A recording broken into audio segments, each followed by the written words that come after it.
Hello there. Really good rock. I'm Hedweg. This is Dessa. Dessa. He's joining me for commentary. And I'll show you a 24 bees run of Yooka-Laylee in the Impossible Lair. In case any of you don't know this game, it's kind of a spiritual successor type game to the DKC series, which you may or may not be able to tell from the gameplay in a bit. But first of all, I actually need crowd or chat or both to decide on whether they'd like to hear the normal game's music or the 8-bit level soundtracks. Okay, I heard normal. Right. We're gonna go with normal. That was pretty clear. That was pretty clear, yeah. One voice, but it was a loud voice. Yeah, it was a loud voice. Loud wins. Okay, I'm just gonna quickly go into the main menu and create a fresh save file, and then we're good to go.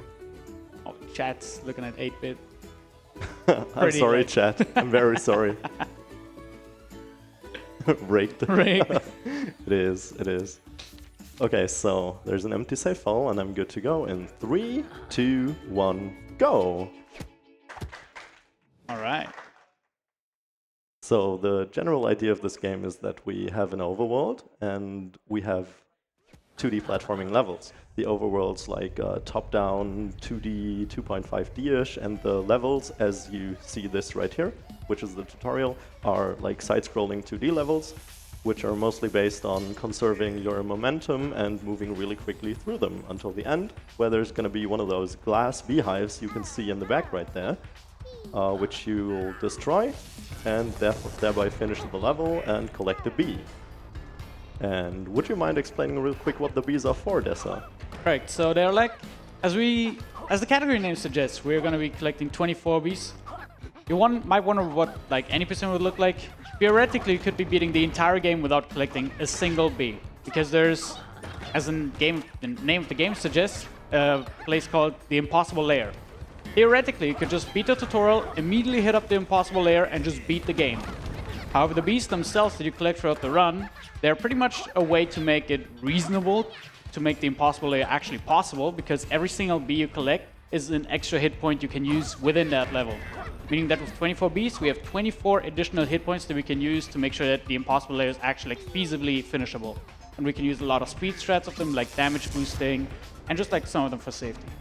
Which means that if you're like absolutely crazy at this game, you could be doing any percent and just be like, yeah, I finished the tutorial, I'm just gonna no-hit the entire like hardest section of the game, which takes like round about, I think you said like 15-ish minutes. Yeah, I think without bees, if you like have to go for a little bit of a safer method with it, it's more like 18 to 20.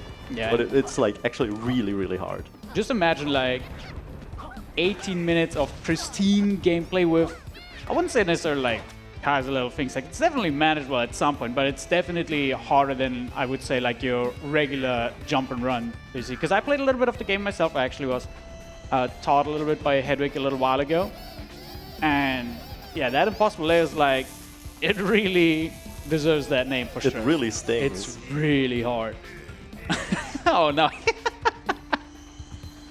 Took me a second. So yeah, in case anyone enjoys bee puns, feel free to drop those in donations. Alright, so what you're going to see here is going to be the first boss fight of the game. And actually, not just the first boss fight of the game, but the first boss fight of the Impossible Lair. And because we're not attempting the Impossible Lair right now, I'm just going to take a death as quickly as possible here. So we get spawned onto the overworld and the actual game can start. Let's go! We got out of it! Woo, we took a death. Let's go. Yeah. So basically now is when the 24 bees run kind of starts, because this is where we're now able to collect those bees, power ourselves up. The any percent run, as said, like they would have just gone from there straight ahead, never seen the overworld, just immediately beat the game and never look back. Exactly. But the 24 bees run in return, it doesn't mean that it's easy. What you actually do is like, you have this entire overworld where you have a multitude of levels, usually with like different, I guess you can call it like an A side and a B side of the levels. Yeah. And B side, I see what you did there. I can do some of them. And each of these progressions has a bee in it. And you also have a few bees in the overworld. We're going to try and gauge a little bit like which of the bees are the fast bees, a little bit like stars in Mario or Super Mario 64. And outside of a few that are kind of like gating us from getting into other places, we're pretty much just gonna collect the fastest one we can. Yeah, which are like all of the ones in the overworld and 16 from the levels. So yeah, you're seeing the first level right now, 1-1. And what you're gonna see me do a lot is roll, because rolling is faster than walking, and we like to go fast. But before I'll start rolls, I usually do a little bit of a ground pound jump motion, because that actually allows us to build up slightly more speed than if we were just to roll normally. And if we then manage to continue whenever we touch the ground, either roll or jump right away without going into back into our walking animations, we can conserve the speed that we built up that way. So basically, I'm just trying to never touch the ground walking. Yeah, a lot of the expertise in these levels actually just comes down to being able to conserve this momentum for as long as possible. And you're gonna see Hedwig just flying through some of these levels like it's no problem. Though, as I said, like I tried some of this myself, it's really hard in some of these levels to keep all of that momentum up, because you do have a reasonable amount of speed, and there are going to be a lot of tight corners later on that you have to just maneuver around while maintaining said like high speed. What you're going to see me do now is actually throw this berry at the end of the level off screen, and hey, there's our first bee. Let's go. So when I was talking to you about the ends of levels, there's always these little glass beehives which with like our collectible bee in there. And we don't actually have to reach it and attack it with a roll or a straight up attack, but we can also throw things at it, and we'll sometimes be able to pick something up throughout the level, carry it until the end, and save like 1 or 2 seconds by throwing it at the end of the level instead of having to go there. Alright, so I think it is right here already where we're going to see like the first little overworld trick, which is kind of going to give you a little bit of an idea how you can break this overworld, because as Hedwig mentioned it, like the levels themselves, they're like 2.5D, but right here, it does look, it gives you like the idea that maybe, just maybe, you can actually do something for the overworld. And right here you see Hedwig's already jumping on fences, on boxes and all that. You're not supposed to be able to get this far in. Right here we want to try and ground pound pretty much very close to the wall, very nice, to be able to roll up that wall, gain a little bit of momentum, and just skip several levels to enter the later stages of this map. We're going to be jumping around on a little bit of invisible geometry that is actually extends above the walls, and now we're below the ground. Overworld. Yeah, now we're under the overworld, so you can't just be jumping around. We also can just dig ourselves through the entire place. We're currently pretty much swimming under the overworld. You might be able to see Yooka pop up here a little bit. Yeah, let me see where I am. Oh, I might have gotten stuck there somewhere. Okay. Well, there it is, but that's not what we wanted to see. Yeah. Just gonna teleport right back to the start of the trick. Yeah, opening up levels like this gives you a little bit of a checkpoint, so you don't have to do the entire trick from the get-go. Because some of these things we have to do like semi-blind, where you just, like you get a feeling for where these places are, where the drops are, where you have to go. But ultimately, you're just always gonna have to guesswork a little bit and utilize especially like the camera or small little indicators to be able to guide yourself through it. You might have seen it right there. There were like several just square or like rectangular water planes kind of stacked on top of one another, but 2 of them didn't really connect, so we just dropped into a lower plane. And now we're... Now I should be able to drop into one. Yeah, you see the enemies are still reacting to your position. Hit the water plane, then I'm swimming a bit around the right to avoid some obstacles that are like extending out of bounds into the ground. And now you're gonna be able to see me again. Hey, here we are. There's the bat. Flying or like swimming under the ice. So basically how this is working is that we hit a water plane out of bounds, and the only way to get out of swimming state in this game is to exit through the surface of the water. And since we can't exit through the surface of the water when we're underground, we're in an infinite swimming state, and we can only exit that by actually hitting a loading zone that's right over here, which we should have hit about now. Oh, or there about we go, now. there we go. Nice. Let's go. So, especially this last part was pretty much just all blind movement because you don't know where you are. And as you might have noticed, the camera doesn't immediately follow you around. And I'm gonna jump right to this next trick. You can use momentum even outside the levels a little bit. Right here, you can use this little, I guess, like swing to leverage the bridge into a way that you can access this part without having to go around. You can just walk around. I think it takes like 30-ish extra seconds. Yep. But if you can do that jump rather quickly, then it's obviously a lot faster, and that allows you to swing the level around a little bit, because usually there's only one way to enter the level. And if you lower the poles, then you're going to be able to enter the level by tilting the platform back and forth. And I'm going to immediately go into this trick now. There's just a lot of tricks back to back. This is going to look very cool. Hedwig's going to activate V-Sync real quick, and now watch this first. Then I'll explain. Whee! Ooh, I think I hit it. Let's Yay, go! Oh nice, my God, first try. try. This is definitely one of the harder tricks, because what happened is there's this little rope that swings around. You want to grab the rope and press A at the same time to kind of, I guess, like, quote unquote, confuse the game, have two inputs or two things overlap, and that's just going to zip you to the right side of the screen. And there's a little area where you can basically ground pound into a pool of water, and that way activate this swimming in air kind of glitch. And now we can just swim around the level and make our merry way to the end. Just like hit a little beehive and not have to worry about getting through this level at all. We're nearly there. And here we go. Very nice. That went better than expected. I didn't think Oh, I did that first try, to be honest. Yeah, like the rope grab is a frame perfect thing. You do have a little bit more leeway on doing the ground pound, but it's still really hard to get that one it's like actually a done. 2 or 3 frame window to hit the ground pound, I think. Much more reasonable, but still very hard, especially because it's a very fast move and you don't see or like clock immediately where exactly you are. Okay. Now we're going to see an alternative level, an alternative version of this level. As Dessa was saying before, there's kind of those A and B sides to those levels. And what you just saw was Rope Burn Ridge rerouted, and this is the normal Rope Burn Ridge. Basically, what the game tries to do is implement things you see in the overworld into those changes. Like, for example, when I just entered the level in the first version that we played, we had the swing, like the swing the level entrance was on was like moving around. So the ropes in the levels were moving around, and now it stood still, so the ropes are still. Yep. And this level is like, I guess, a bit more of a regular progression. There's not really much we can do in terms of like that zip that we saw earlier. So we're just gonna play this game, this level, in a quick fashion rather than using any skips or glitches in this case. Yeah, only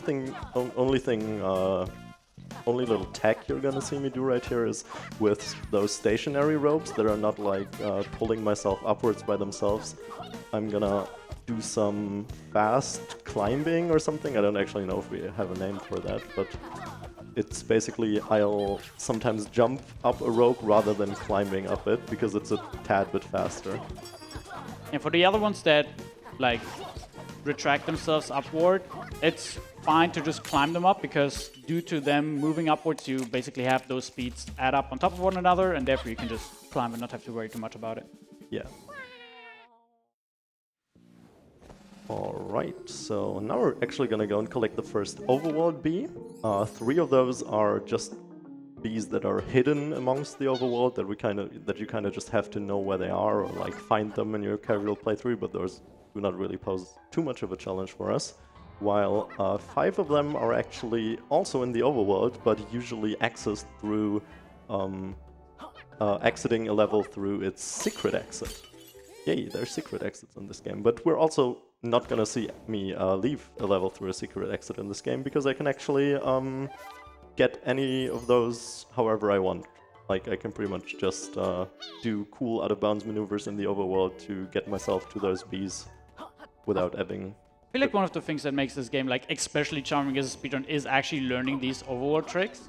There are of course like some really fun tricks you also do in the level, but whenever I like played this, my favorite part was trying to go for these overworld beasts just because this kind of movement is, to me personally, like more interesting. Like right here you saw Hedwig just casually climbing up a wall again by using these boxes to elevate himself. And I think this one was again a little bit more fancy, if I've seen correctly. Yeah, next one I'm gonna do here is called Desert Out of Bounds, and it's like a diagonal jump across a little gap here from a point that we should also not be able to even be standing on. So first of all, I'm gonna do one of those slope rolls here again, if I can hit it. A, and then there's a rather precise jump. Ooh, nice, let's nice, go. nice. It's a little bit of movement, but there's not really anything difficult now. We just hop around some invisible geometry again to make sure to get this speed. This is one of the secret exits that Hedwig was talking about, actually. Usually you would finish the level by finishing one of these extra exits, and you would pop out right here to get this overworld speed. Similar, I guess, to like, I can only think of like Super Mario Bros. On DS, where there's like the extra flagpole that sends you into a different world or area. Yeah. Okay, next level's pretty much just gonna be fast movement. So, in case there's anything to read out. Oh, hello, my fellow Germans. There is indeed. Thank you so much. We got $40 from Asti. A callback to last game. Can't vote anymore on Kill or Save the Animals. So let's just save the shirts. And they are redeeming a Metroid shirt. And that's a good call for all of you. If you still want a shirt, definitely get those $40 donations in and redeem one of our fabulous shirts before the event ends. Yeah, I think we got time for like another one or two if we have any. Yeah. Most definitely. We got $10 from Zed saying, Ayo, I can't believe it. An actual run of the good Yooka-Laylee game at ESA. Hedweg, if I donate another $10, will you do a true any % run for me after this one? That's up for tech to decide. And there's also $8 from Happy Camper saying, gotta give some appreciation for the MVPs of nature. Here is a short poem for the busy bees. Across meadows, over streams, bees pursue their honey dreams, gathering nectar far and wide. In their hive, treasures reside. Right. So you saw Hedwig again? Yeah. I'll just keep doing this. Whoops. No, I'll go a little slower this time around. I think I didn't actually remember that if I die there the first time, I'm on a cycle where I can't hit it on full speed. So we're just gonna walk slowly down here. Yeah, a lot of the things which also, like I mentioned, that you are gonna try to carry the momentum throughout the entire level. The cycles are one of the things that can really ruin that idea, where you where you're just forced to stop because you're not able to actually conserve that momentum further. Like, for example, that unfriendly little stamp that got us twice now. Yep. We got turned into a stamp by that. More like a pancake, one of those from A breakfast. pancake. I skipped breakfast today. Can't believe it. Alright, so now we're gonna teleport back to the beginning of the game to actually do the same out of bounds we were doing earlier, but this time not to the same area of the map, but only to this little beach area over here, because there's also some of the fast levels we want to play. Oh, I was actually... Wait, no. Yeah, I was nearly forgetting talking to this fellow. No, wait, actually I was supposed to talk to him after the level. Oh, never mind. Yeah, I'll just go there again. So yeah, we need to talk to this little frog to be able to enter a level later. An alternate version of a level. But yeah, that's no big issue. If I were to run with on a world record route right now, it would have been, because there we can only ever teleport across the map when we have finished a level or collecting a bee, because we actually get a glitch there, which doesn't allow us to enter the start menu or the map ever. Which somehow has to do with yeah, actually I can't properly explain it in good words, so I'm just gonna stop trying. But yeah, I hope this level reminds you of something. Isn't this like Zelda or something? Zelda, yes. Exactly. Don't you guys remember all those Zelda games with the barrels and the bananas and... Ocarina of Time Returns or something like that? Ocarina of Time Returns. I love that. Yeah, this is again one of the, like, I guess quote unquote more chill levels, where it's less about conserving the momentum but more about just knowing which of these barrels you can skip and what timings there are that you can maybe exploit. Because there are a lot of these enemies that you have to jump on, but some of these bounces you can even use to maybe skip one of these barrels. Yeah, that's fine actually, I took that That was damage boost. on purpose, yeah. Yeah. So you haven't seen it a lot, but actually what happens with this game when you take damage is that you use Laylee, which is the little bat on her head, and it's gonna fly around like Baby Mario in Super Mario World 2 Yoshi's Island, except Laylee doesn't scream as noisy. Dude, imagine. What you also might have seen like on the world map, usually the world map, like you can collect, or I think it was buy like all kinds of maps to... No wait, there were like these gates that when you unlock them, it unlocks the further parts of the map, right? Yeah. Yeah, so these maps, you could buy them. Obviously we don't need them because we know where to go. But the map like constantly shows you like, hey, hey, do level 2. Hey, do level 2. Are we gonna see level 2? Or is the map always We're not gonna see level 2. Poor map.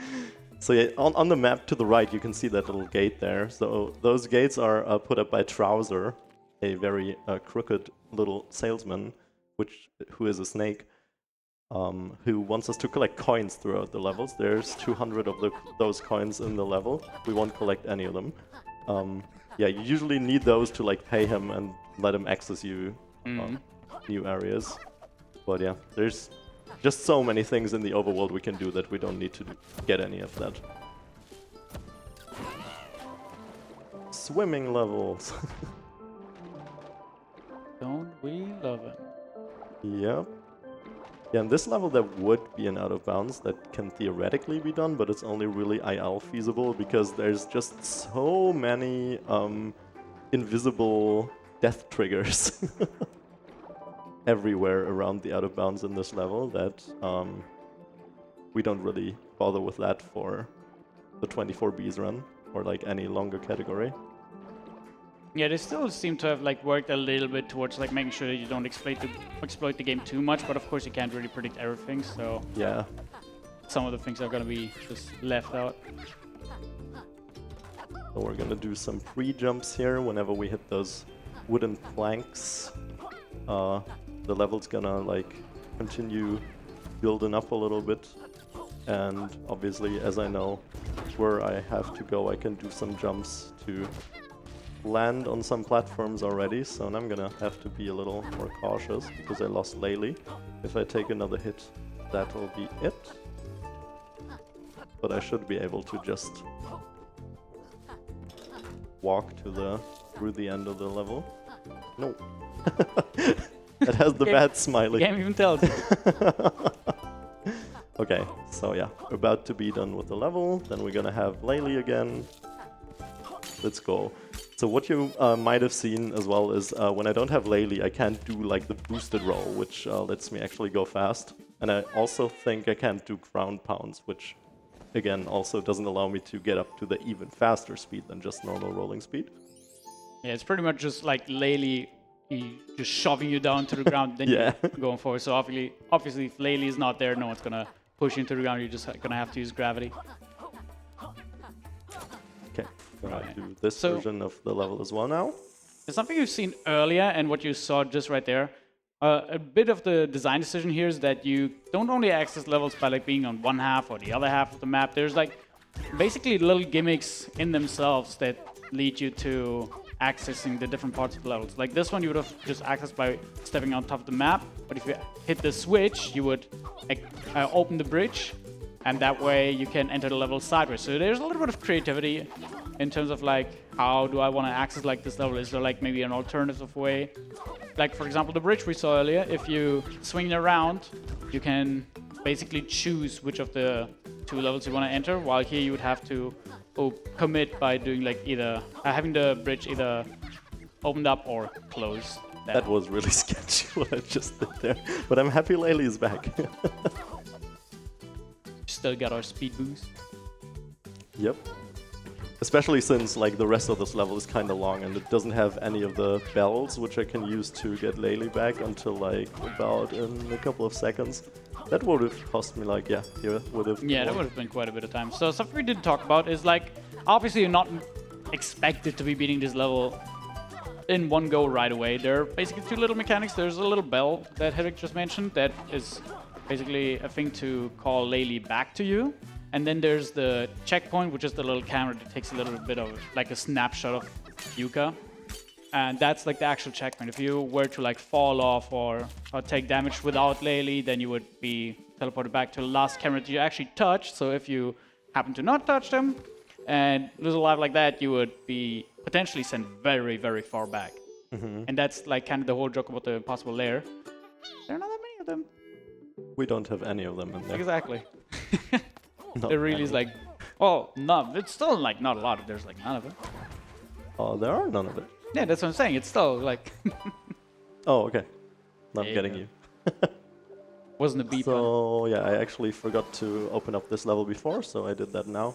It's another level with water in it, but we're not actually gonna go through the actual water, but instead do an out of bounds around the top of the level here, and then fly in the air water.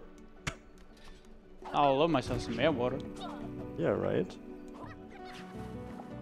Yeah, let's not get stuck and die there. Nice. Okay. Alright, this should be above the level now. Yes. Yeah. And now we can just swim to the right for like half a minute. So in case there's anything to read out, feel free to do so. Thank you very much. There are $10 from Fingers to Hand saying, sweet, a bonus speedrun featuring my favorite bear and bird. But hang on, why is the bear a lizard and why is the bird a bat? Oh well, good game either way.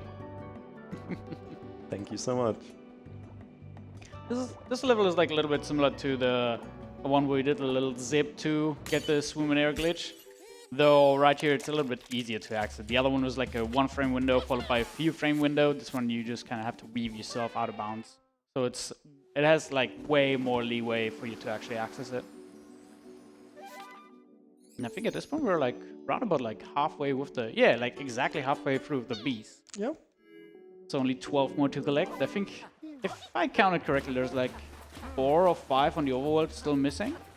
Yeah, should be 5, which one of them I'm getting right now. And it's actually one of the ones that's just hidden. It's basically hidden behind a tech most of you would know from a lot of games, which is a coyote jump, which is like you can go off a ledge and still do a jump, and like in Donkey Kong Country that used to be like a very popular thing utilized even in the base game, that you could like roll off a ledge and then still do a jump. And here it's actually required to do that one little E in the overworld here. Yeah, you notice that at this game, or like even the first game, they've taken a lot of inspiration from like older jump and run titles or collectathons, like for example Donkey Kong and other ones. It's like an attempt to kind of get the best things mashed together into a single game, which I feel like especially with this one they've done a pretty good job of it, and especially they put like a really nice spin on it with the like the Impossible Lair, which I don't know if there's like something like that in other games. I feel like that might be a fairly novel idea actually that they had. Yeah, honestly, same. I mean, I'm obviously a little biased being a runner of this game, but I think it's really great, even casually. Right, So this is, by the way, my favorite music in the game. Just want to point that out real quick. a little chill tune to it. It's like Yeah. another one of those levels where it's mostly about You're mental too conserving. slow. I'm not. I Look think at me go. Sonic makes it different. Yeah, I think we actually could read that one out right now. Sadly, there is no message, but it is a $100 donation from Alksaif. Thank you so much for your generosity for the $100 that are put towards a good cause. And don't forget, guys, if you're donating $40 or more, you can redeem a shirt. One of our wonderful 3 shirt options: Metroid, Plum, or Honk, Goosebird. So don't forget to redeem that. So what you might have seen throughout this level is whenever I jump off of those swinging ropes, I actually get to keep a lot of momentum, because for whatever reason you can just go higher you just like jump off on a higher momentum there than you're usually ever able to get in the game. And because of the stuff I explained in the beginning of the run, that if you roll or like at least not walk on the ground, you can conserve every speed you have. We can keep that until the very end of the level there. Yeah, in this level, the alternate path just gets activated by activating the switch, which we earlier, I guess, like made sure that it is like even usable. and now we just have a ton more enemies, if I'm not wrong. Yeah, we're not gonna see them, really. They're chasing us. They basically want to add like a component of you having to go quick. But if you actually go quick, then you won't really get to see them. They were quite a challenge casually for me when I played it for the first time, yeah.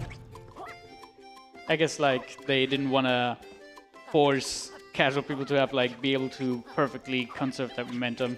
Yeah, which makes sense. Oh, there was one of them. Yeah, there was one of them, nice. I just see like all these, like, hedweg makes it look fairly easy, but some of these jumps you see the super small platforms that he jumps on to still conserve that momentum. It's really hard. Like, again, I've tried it myself a couple of times, and some of these sections, maybe not that one, but some of these, like, especially jumping sections where you're super fast or like jumping off the rope, it's really hard to like make sure to keep that momentum and simultaneously like not fall off or something like that. There's quite a bit of practice comes into it. Okay, the next one, that nice, went nice. really nice. Very smooth. Just for some context, this is usually level 3. So this was level 3-1 and 3-2. We're really, really wildly going through them. We already were in like 1-1 right at the start, then I think 16-1 and 16-2. Then we already saw 14. Now Did she just like now we saw 3. walk in air? What? Sorry? Did she just walk in air, that octopus? Yeah, I feel like probably because I didn't like It just did not move care. the level around. Yeah. Okay, let's enter this level. Actually doing chapter immortal. 4. Wow. Can't believe it. This is the shortest level in the game. It's frantic fountains, and it's utilized by the game to kind of show you the thing in the overworld where you like do changes to the overworld, and then something in the level changes by like us having these fountains here, and then in the second version they'll be frozen.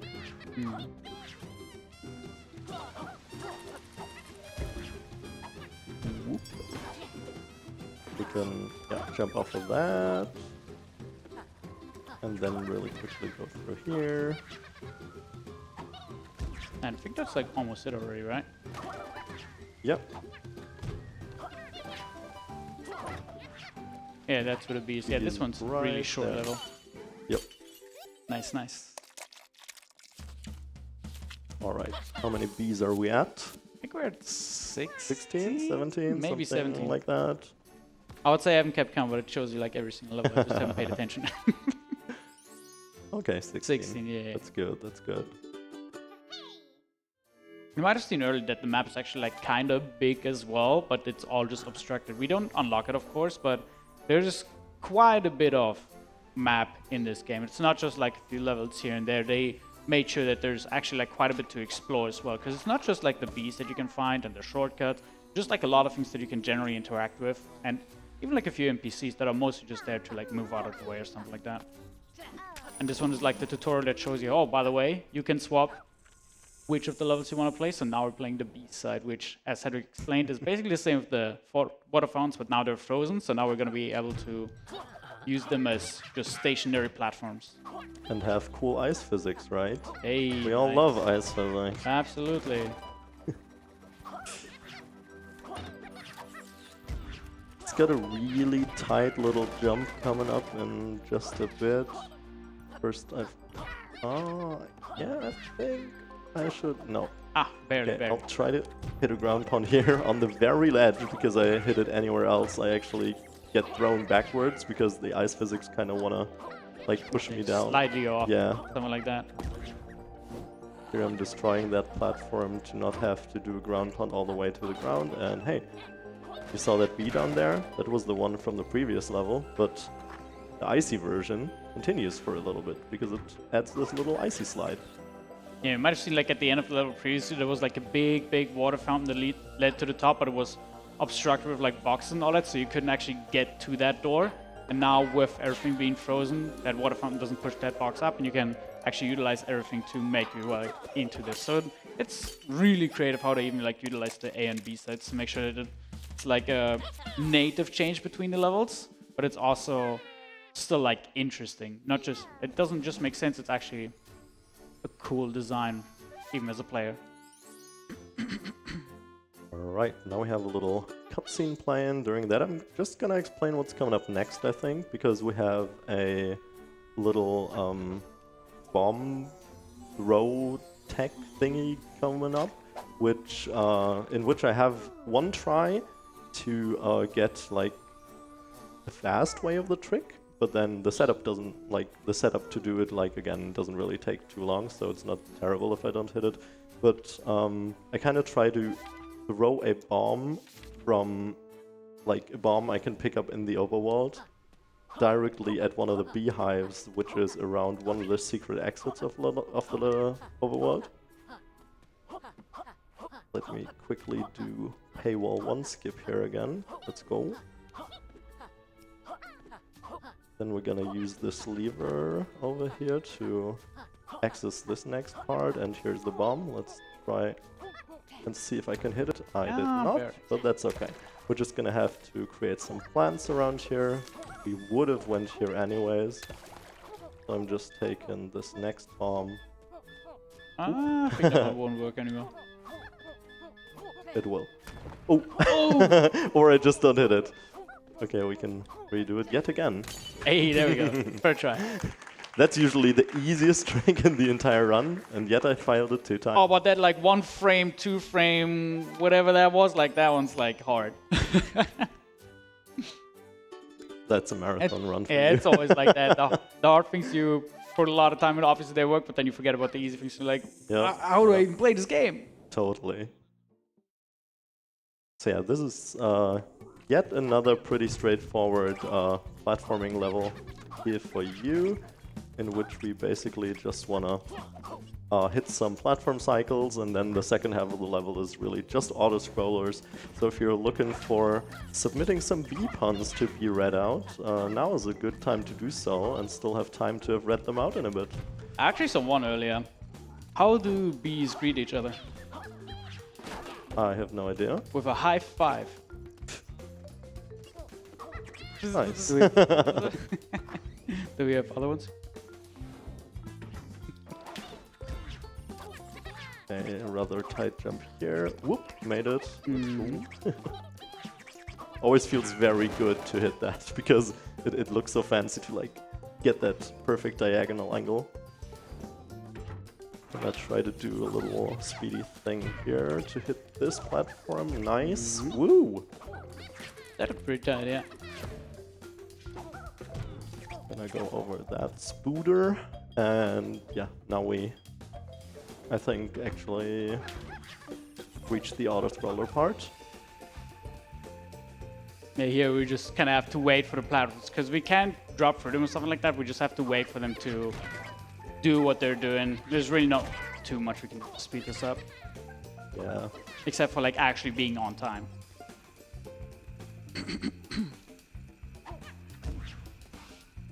Right. I just now noticed that that camera has like small little eyes as well. Oh yeah. I feel like they made everything in this game alive, like even the pages or the feathers, or kind of everything has, like, eyes, everything can talk. Yeah. That's just good old Rare.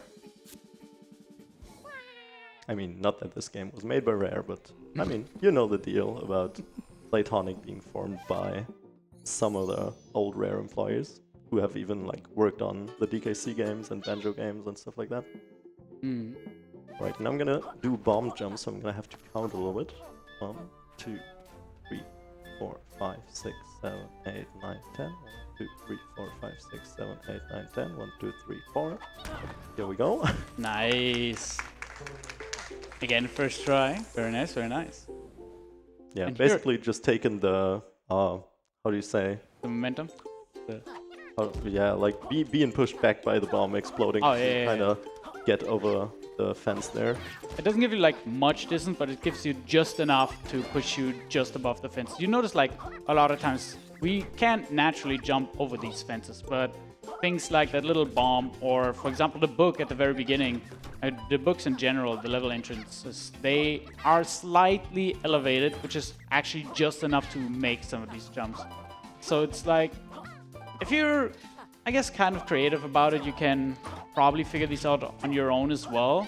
But usually for, I guess, the untrained player who's never even thought about breaking a game like this, you're usually not going to find it like that, because it's not just going to happen naturally.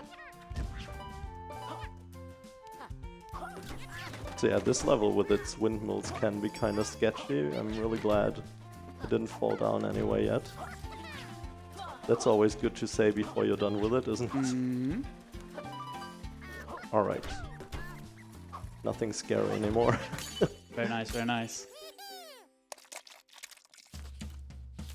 So now we got a trick coming up that is infamous to be 100% consistent. I'm totally not gonna fail it a couple of times. So you see that switch right next to the big fan that's attached to the wall there. With a rather precise setup and some perfectly diagonal movement, we can get a jump up to that other up to that other fan there. Nice. Okay, very nice, very nice. And make a quick way over to this next overworld B hidden in this cave.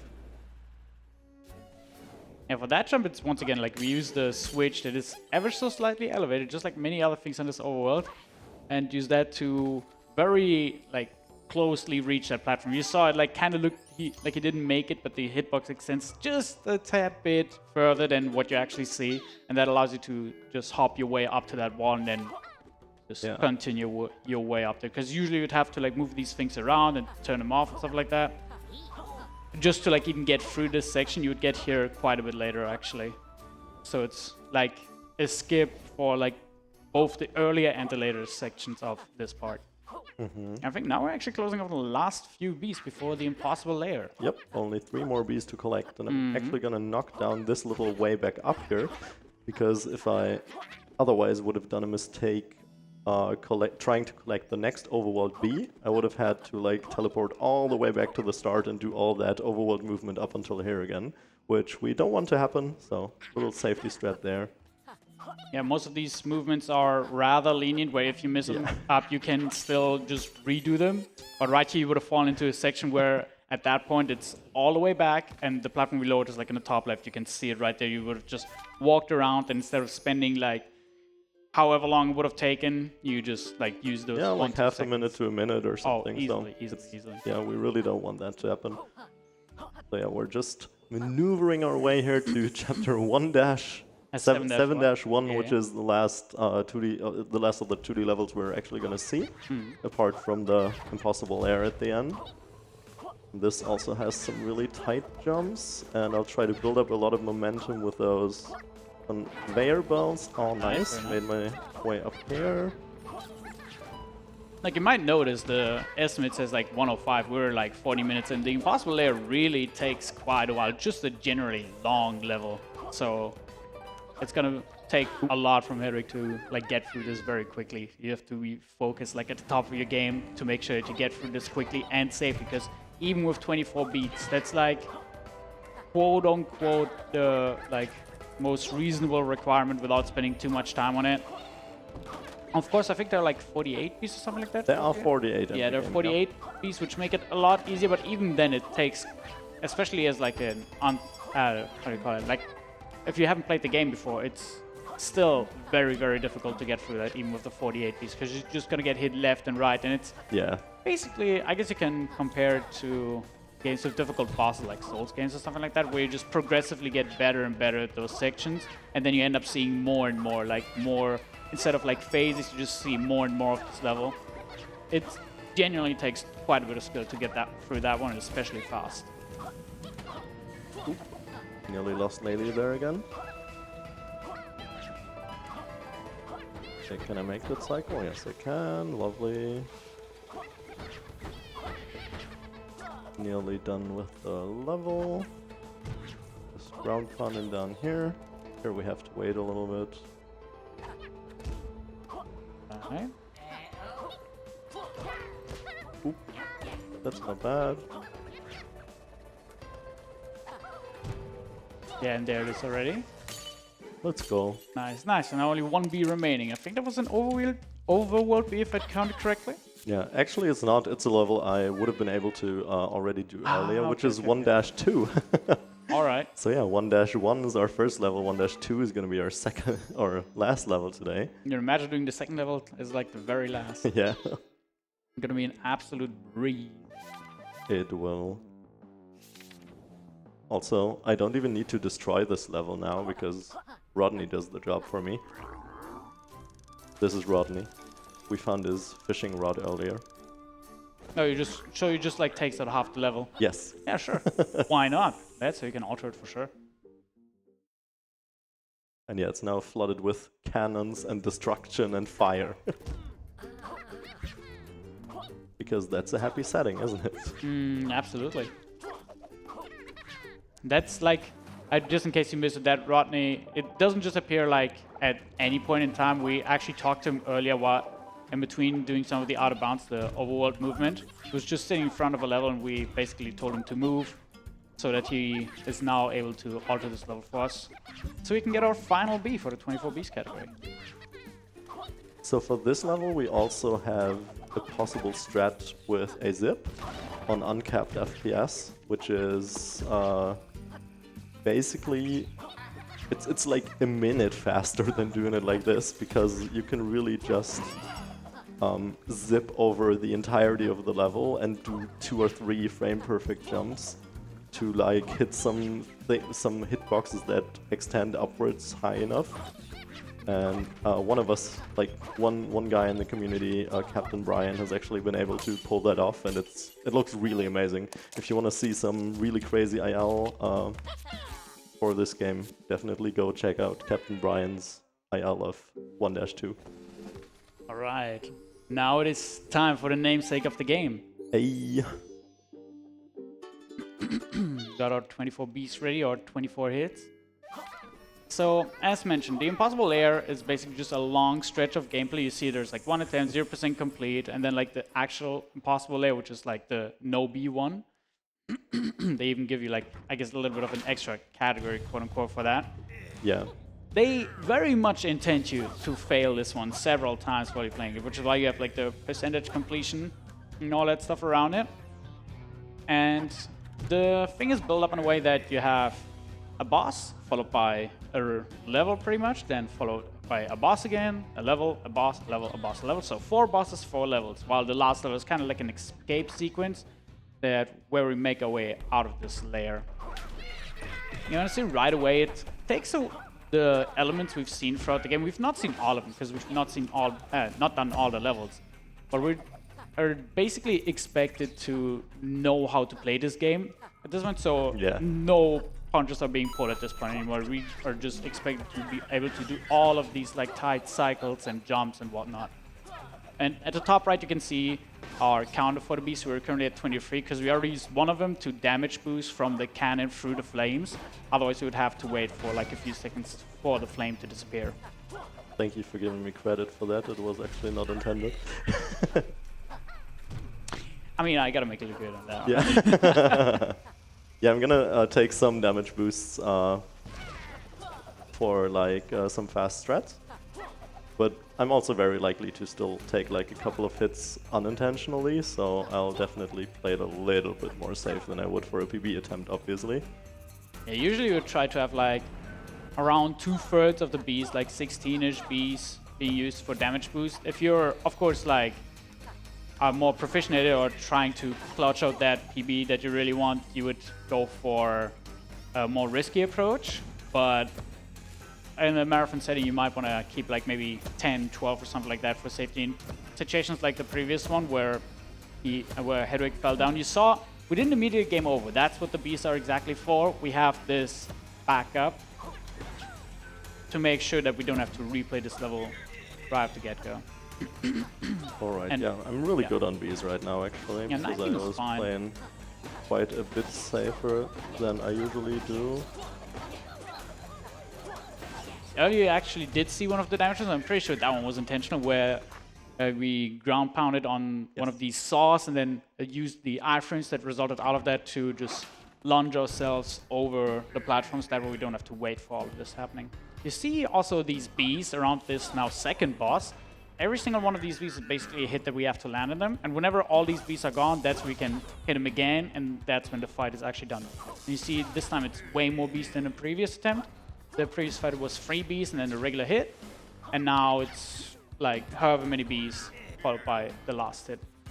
And the moveset of this guy also changes progressively, not only with like each fight, but also the more bees you get rid of, or the more actions he performs in general, that's where he's going to be able to do more and more moves. Like for example, these mines, where you can see a pattern in it and have to try and weave yourself in between those. But sometimes you just get fairly easy moves to, at the very least, dodge, where he just flies back and forth. They're also pretty good to get a hit in. All right, taking one more cycle here with this attack than I would have liked to. There's some really tight windows where we can like fit in hits in situations where he would usually like to fly back up into one of his positions where he kind of decides on what move to do next, but like sometimes I just won't be able to hit them in time. Oh, I remember this section. Yeah, this section is probably like pretty much gonna require me to play really precise and not talk too much. So I'll. So this is a good situation in case there's anything to read out, or if you wanna explain something I'm doing. Thank you. If I may, I have a donation. We got $40 from Verchetti, saying, "Yoo-ha to everybody watching. Have a great day, everyone. Let's destroy this lair." And they are redeeming the Here Comes Plum event shirt. And don't forget, guys, gals, and everyone in between, we do have these amazing shirts. We got Honkline Miami, we got Here Comes the Plum, and the Metroid shirt that is super metal. So donate $40 and you can also redeem one of those for yourself. All right, so in the previous section, what you saw is there's a lot of risk involved with the ice physics. They can be pretty devious, because you saw earlier we barely had enough momentum to weave ourselves through one of these sections. And this one consists of platforms that if you stand on them, their direction changes. Like a lot of the previous ones were like if you stand on them, they lower themselves, and this one is like you have to stand on top of it, so that way it rises, while you have saws that move in different speeds. And some of them are, especially later ones, are timed in a way that it's really awkward to dance around them. Now we're going to be swimming a lot more. So far we've taken only one hit during this section, which is pretty nice, because again, there are like 4 level sections. We don't expect to take too many hits on the bosses, but especially in the levels we can actually damage boost forward. Just taking one hit here is actually pretty good. But we've been going on for quite a while, and this is again only the second section, this spot. This one is like super slow and really make sure that there are a lot of hits possible from these cannons. And this one again, just a little snooze fest of a platform. So here, if I get lucky, I get a good cycle on one of those enemies here to get up here quickly. It's possible to skip like up to one of the other platforms, but it puts me on a super weird cycle for this rope to climb up, so generally don't enjoy doing that. You see that rope just moving back and forth with the saws in between, so you have to kind of make sure that you're already there in a decent timing. That way you don't get hit by the saw that is aligned vertically. Now more ice physics. We have to make sure that we have enough momentum. Nice. Yeah, now worst part of the Impossible Lair coming up, which is icy elevator.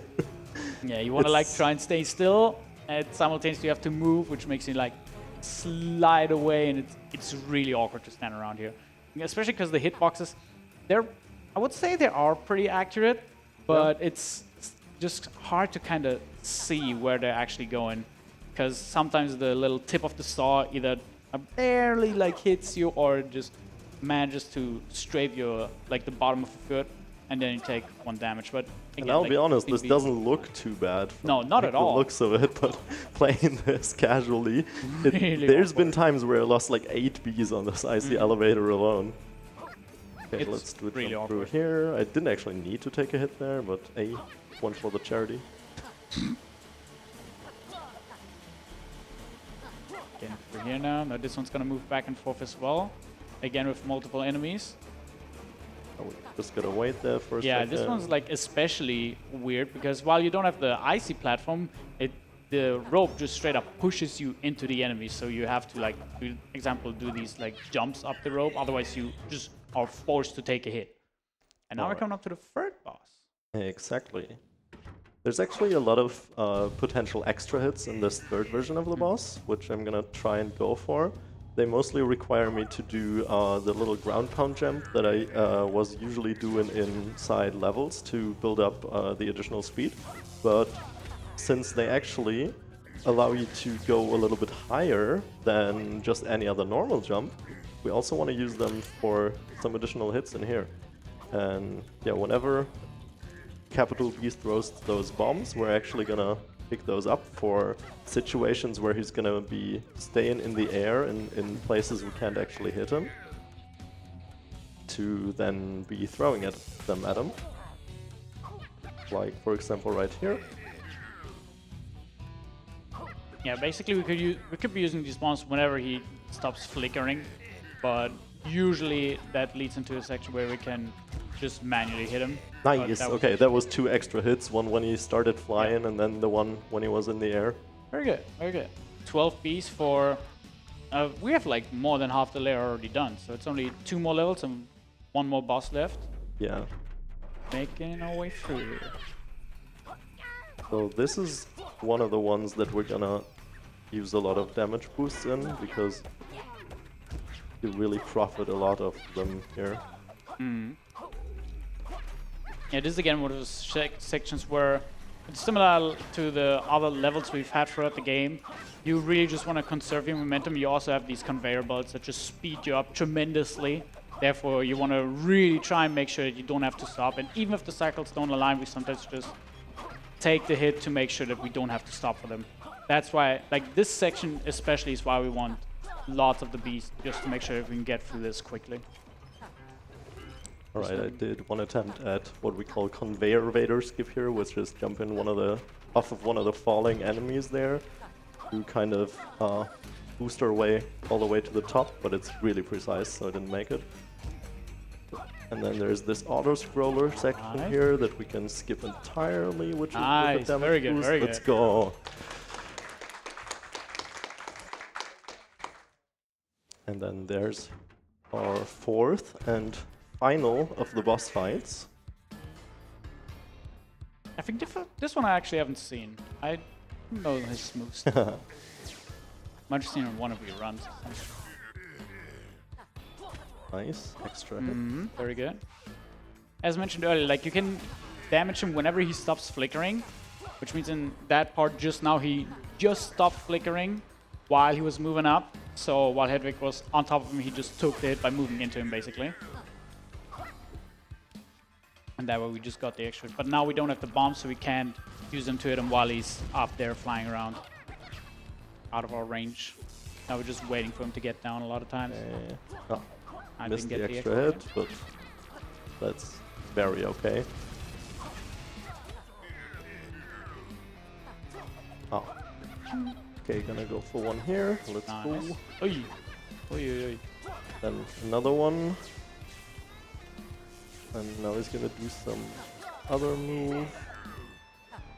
Another extra, let's go. Okay, now he's shooting a rocket, which is a little bit reminiscent of the first game, where he used missiles in the very final phase of the final boss that we kind of have to lure back into him. And yeah, now we actually get to see the very final hit on capital B, for which he's enabling another set of defenses here, which won't help him a lot though, because he now lost this little part of his staff, which is called the hive mind, and it's there to control bees. Woo! We can move him around. So now we are in control of him. Yeah, I love that. Pretty funny way to end the boss, Yeah. right? Also, now listen to this music. Chop Suey coming up.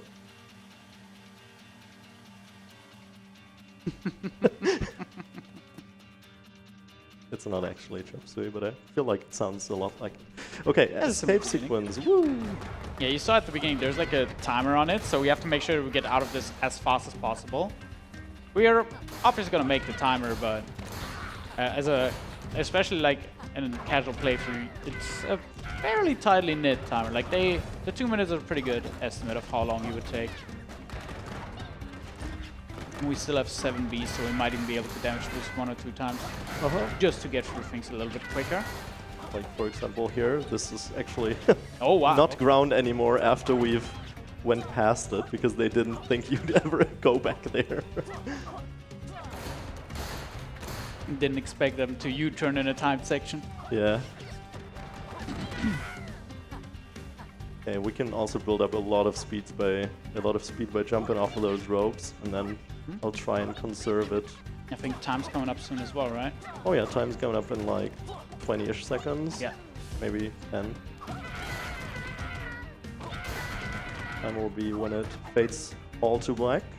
And it's like 3, Time is right 2, about 1. Time! now. Nice. GG's. All right. Very nice. Got the sub 1. Thank you so much. Thank you so much for watching. That was my spontaneous run of 24 Bs in Yooka-Laylee and Impossible Lair. Yeah, this man just pulled that run out of nowhere while we had to fill in the schedule. So big props to him for actually jumping in and kind of like saving the schedule. Thank you, thank you. Yeah, if you want to learn the game, there's a Yooka-Laylee Discord, obviously. You can go to speedrun.com and find the link for that and join us. We are very keen for like teaching new runners this game. And yeah, that was it from me. Enjoy the rest of the event and see you around. Bye-bye. Bye-bye.